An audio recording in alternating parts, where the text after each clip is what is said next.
أشرقت نفسي بنور من فؤادي حينما رددت يا رب العباد وانتشت روحي وصار الدمع يجري يا إلهي خذ بقلبي للرشاد.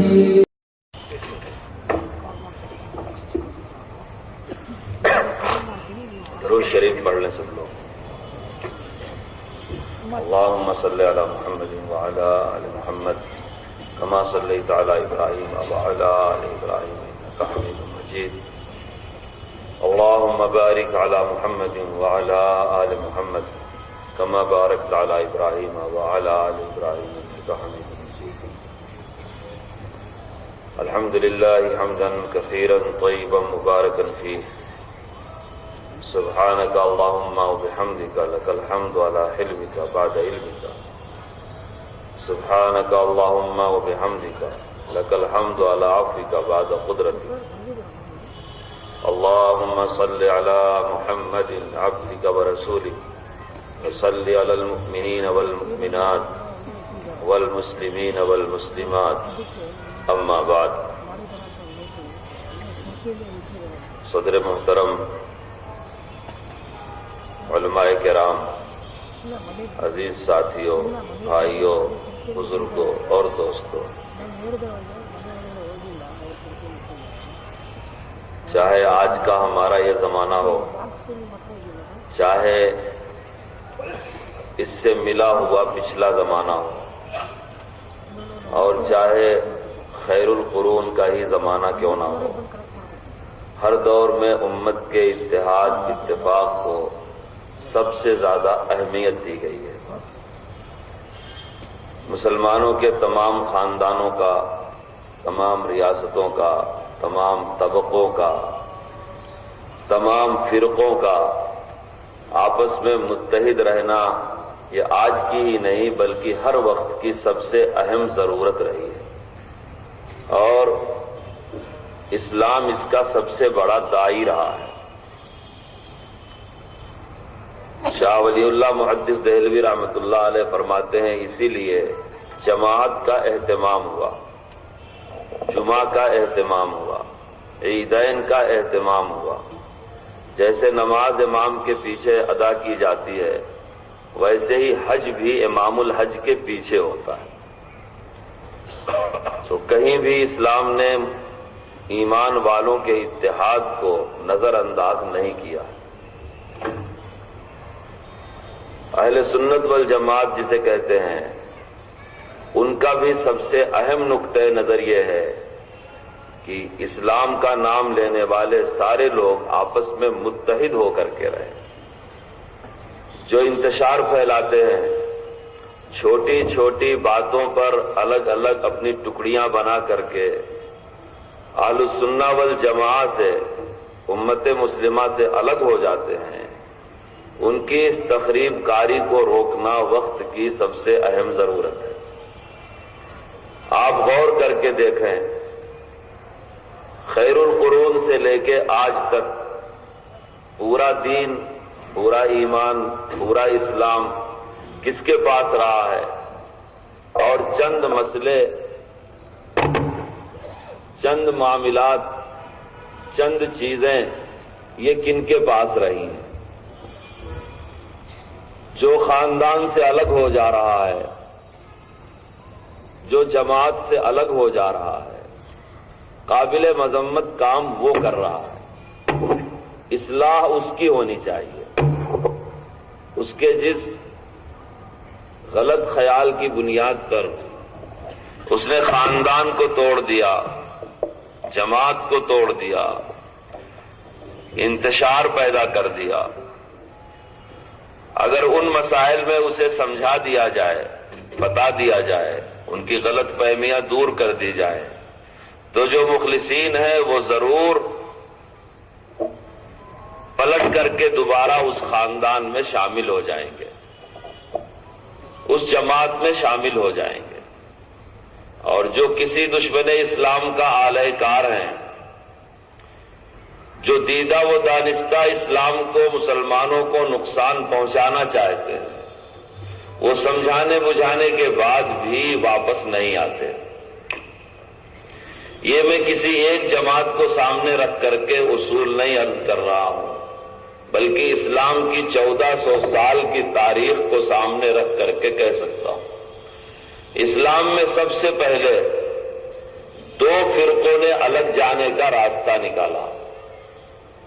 اس میں سے ایک فرقے کو رافضی کہتے ہیں۔ ان لوگوں نے الگ راستہ اس لیے نکالا کہ صحابہ کرام کو چھوڑ دیا، اور بہت سارے صحابہ جو ایمان کی، دین کی، اعمال کی بنیاد تھے، ان کو ہی گمراہ، غلط کار، حتیٰ کہ کافر کہنا شروع کر دیا۔ دوسرا طبقہ جسے خارجی کہا گیا، اس نے صحابہ کرام رضوان اللہ علیہم اجمعین کی تکفیر کیا، ان کو برا بھلا کہنا شروع کیا، ان پر الزام لگایا کہ یہ قرآن کے خلاف ہو گئے ہیں، یہ دین کے خلاف ہو گئے ہیں، یہ اسلام کے خلاف ہو گئے ہیں۔ میرے دوستو، الزام لگا دینا آسان ہے، پچھلے زمانے میں بھی لوگ ایسے الزام لگاتے رہے، اور آج بھی لوگ ایسے الزام لگاتے ہیں کہ یہ لوگ دین کے خلاف ہیں، یہ شریعت کے خلاف ہیں، یہ سنتوں کے خلاف ہیں، ان کا عقیدہ صحیح نہیں، ان کے اعمال صحیح نہیں۔ ایسی باتیں سن کے ہم کو گھبرانے کی ضرورت نہیں ہے۔ ہماری آپ سب کی بنیاد صحابہ کرام رضوان اللہ تعالی علیہم اجمعین۔ رافضی ان سے یہی کہہ کے الگ ہوئے تھے کہ یہ صحیح لوگ نہیں ہیں، اور خارجی بھی یہی کہہ کے ان سے لڑائی کر رہے تھے کہ یہ صحیح لوگ نہیں ہیں۔ جب رافضیوں سے پوچھا گیا کہ یہ صحیح لوگ کیوں نہیں ہیں، تو ان لوگوں نے کہا کہ یہ رسول پاک پر اتنے حاوی ہیں، اتنا اللہ کے رسول پر ان کا تسلط ہے کہ اللہ کے رسول کو خود اختیار سے فیصلے نہیں کرنے دیتے۔ یہ ابو بکر ہیں، یہ عمر ہیں، یہ عثمان ہیں، یہ رسول پاک صلی اللہ علیہ وسلم کے مزاج میں، نظام میں، دین میں، قرآن میں، سنت میں اتنے حاوی ہو گئے ہیں، الیاذ باللہ اپنی اتنی جاگیر بنا لیا ہے کہ اللہ کے رسول صحیح فیصلے نہیں کر سکے، اور ان سے خوف زدہ رہے، ڈرتے رہے۔ اللہ کی وحی بار بار آتی رہی، مگر اللہ کے رسول اسے چھپاتے رہے، اور اسے چھپ چھپ کر کے آپ نے کسی کسی کو بتایا۔ اسی لیے سب کو ملایا جائے تو پورا اسلام ہوگا، یعنی قرآن 30 پاروں کا نہیں 40 پاروں کا ہوگا، اور خلافت راشدہ کوئی چیز نہیں بلکہ امامت کا عقیدہ سب سے بنیادی عقیدہ ہوگا کہ رسول پاک کے بعد اس امت کے وسیع اور پہلے امام اور پہلے خلیفہ علی المرتضی رضی اللہ تعالی عنہ ہوں گے، اور اس کے بعد آپ کے صاحبزادے حضرت حسن، اور اس کے بعد حضرت حسین، اور اس کے بعد حضرت علی زین العابدین، اس کے بعد امام باقر، اس کے بعد جعفر صادق۔ یہ سلسلہ جو اہل ایمان تھے ان کے لیے بڑے امتحان کا موقع تھا، کیونکہ ان کے دل میں جیسے صدیق اکبر کا، عمر فاروق کا، عثمان غنی کا احترام تھا، ویسے ہی داماد رسول علی المرتضی حیدر کرار کا بھی احترام تھا، ویسے ہی حضرت حسن رضی اللہ تعالی عنہ کا بھی احترام تھا، شہید کربلا حضرت حسین کا بھی، تمام خانوادہ اہل بیت رسول پاک صلی اللہ علیہ وسلم کی آل کے ایک ایک فرد کا احترام ان کے دل میں تھا۔ لیکن رافضیوں نے بڑی چالاکی سے صحابہ میں اور اہل بیت میں ایک ٹکراؤ کا مفروضہ پیش کیا، اور سب سے زیادہ اس فتنے میں گرفتار ہونے والے وہ لوگ تھے جو سب سے زیادہ دارالاسلام سے دور تھے۔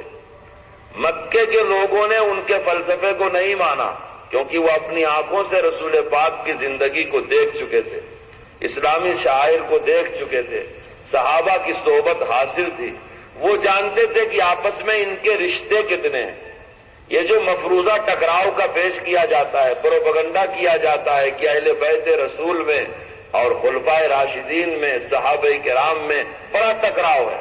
الیاذ باللہ یہ الزام لگایا جاتا کہ حضرت ابو بکر صدیق نے حق نہیں دیا حضرت فاطمہ کا، حق نہیں دیا حضرت علی کا، حق نہیں دیا حضرت عباس کا، اور ایسا کیا اور ایسا کیا، اور قرآن چھپا لیا اور قرآن منمانی لکھ، یعنی جو کچھ دین کی خدمات صحابہ نے کیا، ایک اہل بیت کی محبت کا نعرہ لگا کر کے رافضی اور شیعہ قوم نے ان تمام خدمات کو تخریب کا نام دیا۔ یہ سب سے پہلا الگ ہونے والا فرقہ ہے، یہ اس کی تاریخ ہے، لیکن وہ دور صحابہ کرام کا تھا، تابعین کا تھا، ان کے شاگردوں کا تھا۔ انہوں نے متفقہ فیصلہ کر دیا، انہوں نے یہ طے کر دیا کہ جو رافضی عقیدے کا حامل ہوگا اس کا اسلام سے کوئی تعلق نہیں ہوگا، اس لیے کہ اسلام تو اہل بیت رسول اور صحابہ کرام دونوں کے اتحاد کو چاہتا ہے، دونوں کے اتحاد کو تسلیم کرتا ہے، ہر صحابی کو صحابیت کا مقام دیتا ہے۔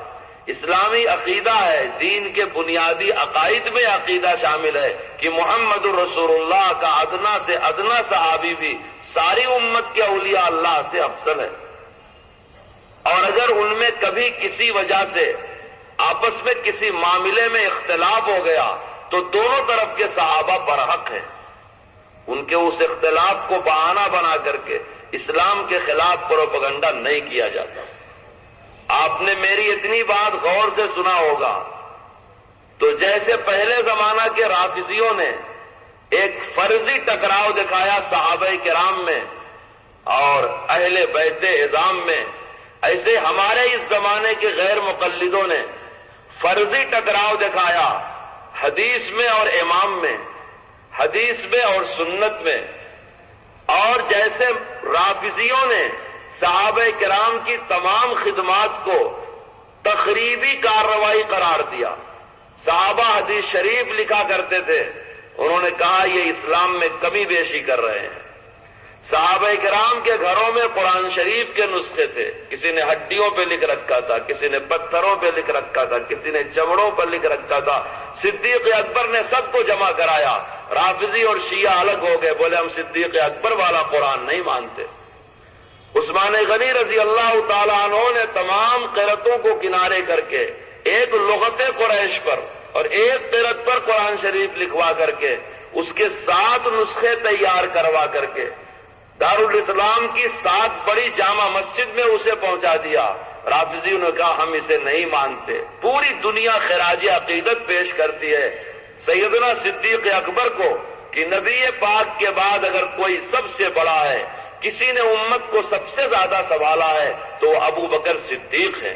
اگر صدیق اکبر نہ ہوتے تو امت کے پاس کوئی دلیل نہیں تھی کہ رسول اللہ صلی اللہ علیہ وسلم کے پردہ فرمانے کے بعد اب کیا کیا جائے، آپ کے جسم اطہر کو زمین کے سپرد کیسے کیا جائے، کہاں کیا جائے، کون کرے، اس کے بعد کون دین کے کاموں کا اہتمام کرے، کون لشکروں کا انتظام کرے، کون بیت المال کا متولی ہو، کون اس امت کے یتیم، لاچار، بیوہ، مجبور لوگوں کا سہارا بنے۔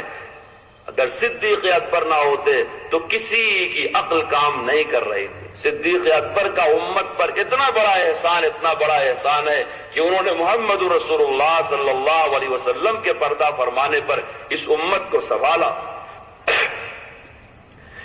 صدیق اکبر رضی اللہ تعالیٰ عنہ کے کردار پر کوئی انگلی نہیں اٹھا سکتا سوائے شیعہ اور رافضی کے۔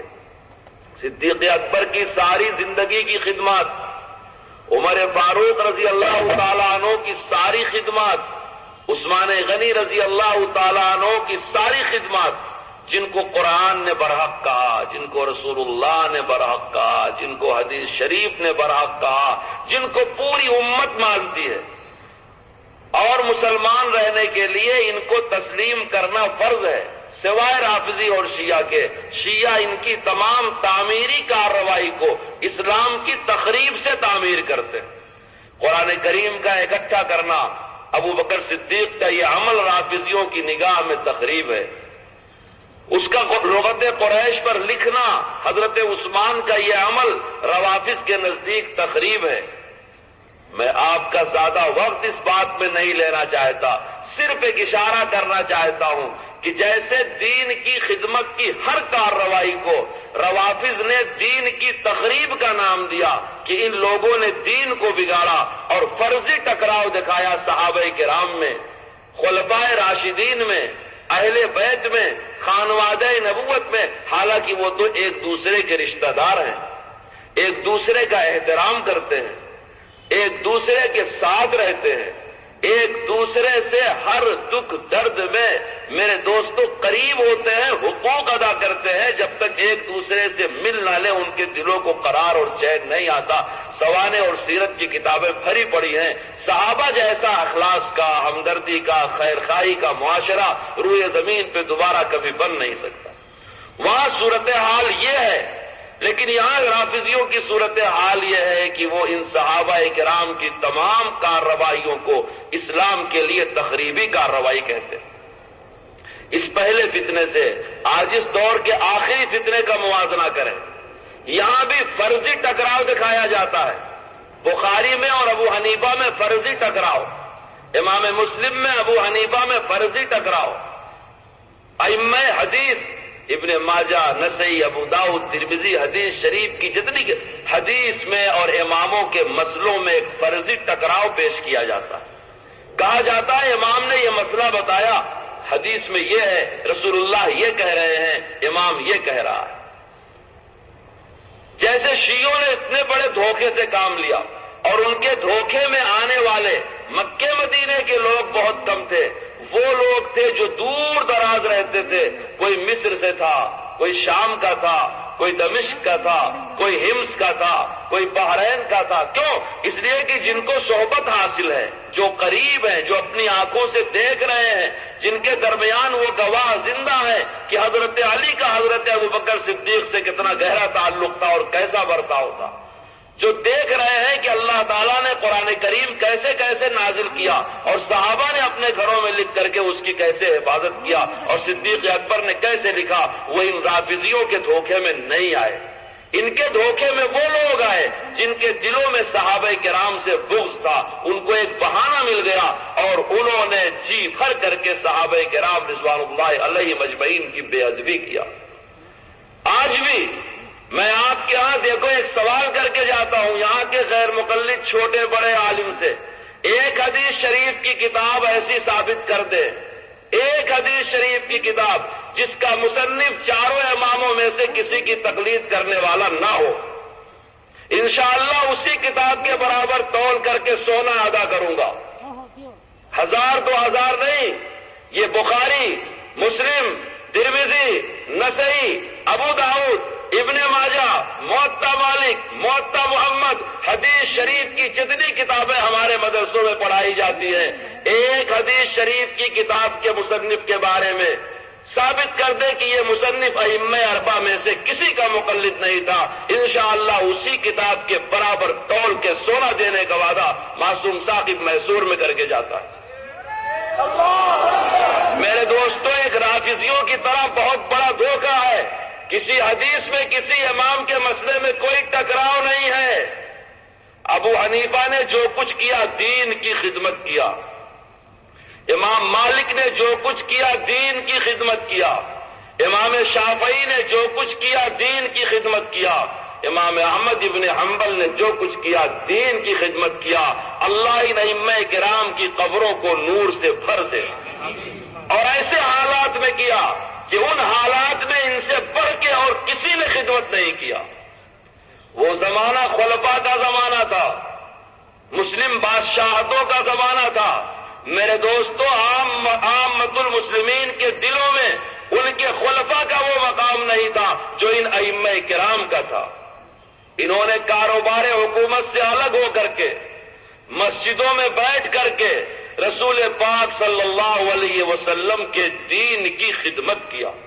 جیسے رافضی صحابہ کرام کی خدمت کو دین کی تخریب کا نام دیتے ہیں، ویسے آج کے سلفی غیر مقلد اہل حدیث ائمہ کرام کی خدمت کو دین کی تخریب کا نام دیتے ہیں۔ جیسے رافضی فرضی ٹکراؤ دکھاتے ہیں اہل بیت اور صحابہ کرام میں، ایسے آج کے یہ غیر مقلد یہ سلفی، یہ اہل حدیث مسئلے مسائل اور حدیثوں میں فرضی ٹکراؤ دکھاتے ہیں کہ حدیث میں اور مسئلے میں فرضی ٹکراؤ ہے. میں حنفی ہوں لیکن چاروں مسلک کی ذمہ داری لیتا ہوں. ابو حنیفہ رحمۃ اللہ علیہ کا ایک مسئلہ، امام مالک کا ایک مسئلہ، امام شافعی کا ایک مسئلہ، امام احمد ابن حنبل کا ایک مسئلہ ثابت کیا جائے جو محمد رسول اللہ صلی اللہ علیہ وسلم کی حدیث صحیح مرفوع متصل غیر معارض کے خلاف ہو یا قرآن کریم کی آیت کے خلاف ہو، ایک مسئلہ پیش کیا جائے. اور یہ میرا تنہا مطالبہ نہیں، جب سے ایسے آوارہ ذہن کے لوگ پیدا ہوئے ہیں، جب سے چاروں مسلک کے علماء کرام یہی کہہ رہے ہیں کہ ائمہ کے فتوے، ائمہ کے مسئلے نہ قرآن کے خلاف ہیں نہ حدیث کے خلاف ہیں، چونکہ تمہاری خواہشات کے خلاف ہیں. قرآن اور حدیث کے اصلاح کرنے کی ضرورت نہیں، تمہارے خواہشات کی تربیت کرنے کی ضرورت ہے، تمہارے خواہشات کی اصلاح کرنے کی ضرورت ہے. میرے دوستو، اس کے بعد اسی زمانے کا فتنہ ہے جسے خارجی فتنہ کہا جاتا ہے. خوارج بڑے بے ادب تھے، بڑے بے ادب تھے. حضرت علی رضی اللہ تعالیٰ عنہ کو کافر تک کہا کرتے تھے. انہوں نے حضرت علی کے بالمقابل اپنا ایک خلیفہ عبداللہ الرابسی کو بنا رکھا تھا اور کہتے تھے یہ خلیفہ برحق ہے اور حضرت علی خلیفہ ناحق ہے. منہ میں زبان ہے جس کا جو جی چاہے کہہ دے. آج بھی لوگ کتابیں چھاپتے ہیں نا، آج بھی چھاپتے ہیں کتابیں. میں دیکھو ایک بات اور کہہ کے جا رہا ہوں، ان غیر مقلدوں نے اپنے مکتبوں سے جتنی کتابیں چھاپ رکھی ہیں، ایسی ایک کتاب نہیں اب تک دکھا سکتے جس میں ہمارے ائمہ کے شاگردوں کے اقوال نہ نقل کیے ہوں. ابن تیمیہ میں تمہارے مدرسوں کے فارغ نہیں، احمد ابن حنبل کے ماننے والے تھے. جتنے علماء کے تم اقوال نقل کر کے کتابیں چھاپتے ہو وہ علماء ائمہ کرام کے مقلدین تھے، تمہاری طرح آوارہ نہیں تھے کہ اماموں کی بے ادبی کریں، اولیاء اللہ کی بے ادبی کریں اور دین کی گستاخی کریں. ایک کتاب نماز کے عنوان کی، روزہ کے عنوان کی، حج کے عنوان کی، زکوٰۃ کے عنوان کی، دین کے جتنے شعبے ہیں کسی ایک شعبے کی ایک کتاب کسی غیر مقلد مطبع کی چھپی ہوئی نہیں دکھائی جا سکتی جس میں ہمارے ائمہ اور ائمہ کے مقلدین کے اقوال دلیل میں نہ لکھے گئے ہوں.